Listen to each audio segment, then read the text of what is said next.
my name is Megan Varner, and I am a health and wellness coach and physical therapist who works with individuals with POTS and chronic fatigue, helping them learn how to rebuild their energy and get back to thriving in their lives. I'm very passionate about working with this population as I myself have both of these conditions, along with a connective tissue disorder called Ehlers-Danlos syndrome that I have been learning to navigate and thrive with over the last decade. This video is going to be a little bit different, but I still want to remind you that it should not take the place of any medical advice, and any advice or suggestions or parts of my own story that I share or from working with clients is not specific necessarily to your story. So please check with your medical provider before implementing anything that you hear in this video. So the topic for this video is my story of resilience, learning to thrive with POTS. I went from feeling quite a bit of grief to feeling very empowered and finding my own resilience over the last decade with POTS. And depending upon how much you've looked up about me online, I have a bit about me on my website, www.guidetoresilience.com, if you're curious about reading it. But I'll be sharing that and a little bit more actually on this video about learning to find resilience to get back to thriving in my life. So what is resilience all about? You probably heard the term bounced around quite a bit. Some of the best definitions that I have really resonated with myself on my own journey is the ability to bounce back, or the ability to rise to a challenge and overcome. Both of these really stick with me for a reason, and I'll share a bit more as I talk about my story. If I look back through my journey with POTS, and even from probably in my teenage years when some of my symptoms of Ehlers-Danlos syndromes began to really manifest themselves, needing a couple spinal surgeries and ankle surgeries, and then into my adult life, needing a couple other surgeries, the journey unfolded itself with a thread of resilience. I have this visual thread that I think of almost like a gold thread that grew and got stronger with time. And each of us, I truly believe, especially I try to highlight this with the clients that I work with, have this thread of resilience, it doesn't have to be gold, within us, that the different challenges that we're presented in life, it can make it potentially feel like it's getting thinner or like it's getting thicker, but we can find ways to build that resilience through implementing certain practices. I'll share a bit more about that and some examples later on in the video. So my own story with POTS specifically began maybe about a year into working as a full-time physical therapist. I started having some very interesting symptoms, like feeling wired yet tired all the time, like I had drank coffee, and having a significant issue digesting any type of food that really couldn't be figured out by all of the different specialists I went to. It was actually my nervous system beginning to show signs that it was becoming a bit wonky. Those are often two signs I see with clients, and there are some other symptoms like difficulties with brain fog and neck tension and feeling like I was going to pass out, but those were kind of in the background for a while. I figured that the level of fatigue that I was going through was related to the type of work I was doing, so I actually took a step back and went back to school to get a PhD in the rehab and movement science field. However, soon I quickly realized that it wasn't the physical aspect that was hitting me with my fatigue and with my other symptoms. It actually was the stress and the impact of it, along with having the undiagnosed connective tissue disorder on my body. So I ended up having to withdraw towards the end, and I'll share these symptoms in hopes that it will give you some insight that you're not alone and that it can be a piece of POTS. I was having trouble remembering how to drive home. I was having trouble walking up and down a hill just to get to my car, to and from different classes that I was taking. And one of the most interesting things was sudden onset of panic attacks. Those can happen for many different reasons, but for me, they were kind of out of the blue and I couldn't figure out what was going on. My body felt like it was vibrating and I felt very nauseous and queasy, but there didn't seem to be a reason like I was nervous about something or having a certain environmental change. I would just suddenly go into a state of panic.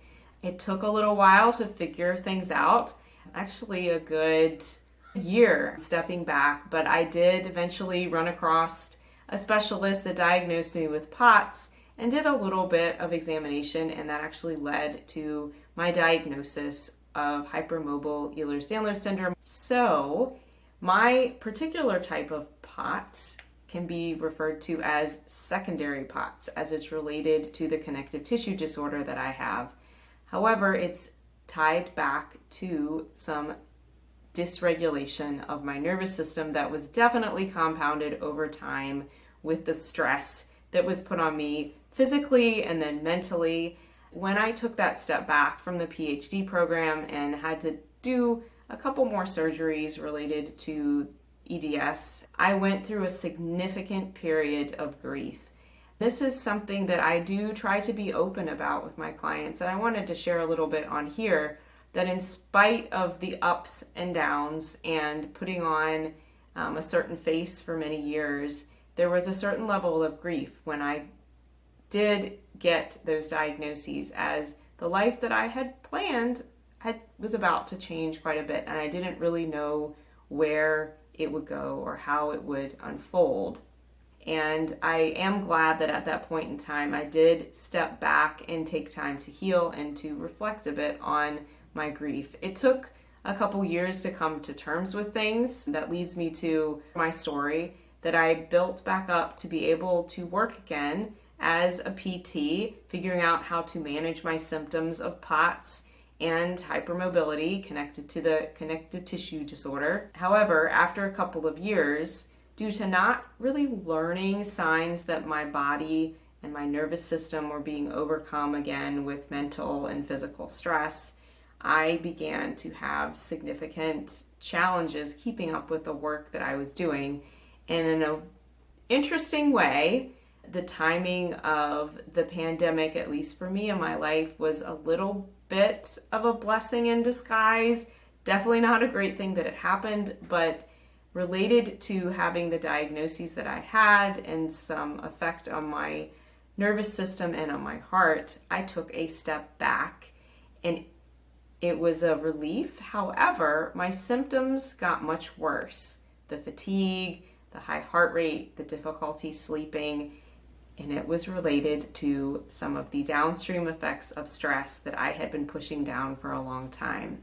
As my body began to let go and try to settle, my fatigue mounted quite a bit, and the grief that I thought I had dealt with from getting the diagnoses of POTS and hypermobile EDS set back in. I went through quite a period of searching and grieving over the beginning of the pandemic. It did cause me to reflect on the journey that I was taking both in my career and my personal life and look at that work-life balance and really what my values were and what my priorities day-to-day should be. My health moved to the forefront and really showed me that I needed to learn how to strengthen my resilience thread that was within me and figure out how to overcome and bounce back and not continuously fall back down. This led me in the direction of getting a certification as an integrative nutrition coach, as it spoke very much to some areas of treating the whole body, looking at the interconnections of the body and the mind, blending in nutrition, but blending in stress management, and going further into nervous system regulation and biofeedback on my own to help rebuild my resilience. And in that process, I felt led to start my own business. And the business started out as primarily a coaching business, and over time has come to include both coaching and physical therapy for those that are in the state of Virginia, where I live. For those that are outside the state of Virginia or outside the US, I can do coaching if you're curious, but PT is zoned based upon where your license resides. So that is a big piece of my story. And through all of it, especially towards the end, I came to the realization that the resilience thread that's within me, and like I mentioned, I believe is within all of us, is something that I needed to work on every day and to implement practices that are going to continuously strengthen it or rebuild it. You could even think of it like a muscle within us. That may work as a better analogy for you. And now, with the clients that I work with, I help them figure out practices that help build their resilience. I term them resilience practices within the coaching program that I have put together to work with clients. And I do even talk about it a bit with the PT clients that I work with. Quite a few of them are nervous system based, movement based, and I actually just shared one of my favorite ones on my prior video, breath work. So breathing can be very powerful both for the regulation of our mood and our emotions, our energy levels, but it has this really neat effect on the nervous system in bringing it back into a state of regulation. And pairing that with certain visualization techniques or somatic techniques can be very helpful to get back into a state of regulation and start strengthening that resilience muscle or thickening the thread of resilience within you. All of that said, I hope that you understand a little bit more about me. My business name is Guide to the number 2 Resilience for a reason, as my goal with my business is to guide others to find resilience within themselves. And I truly do believe that it takes 2 people to get there. It's not all the coach, it's not all the client, it's working together to get to the point of getting back to thriving again. If you're interested in speaking with me and either learning more about my story or learning more ways that you can work towards finding the resilience within yourself, I'd be happy to talk to you. You can reach out to me via email at megan.varner@guidetoresilience.com, drop a comment below this video, or schedule a time to chat in the link that I posted below it.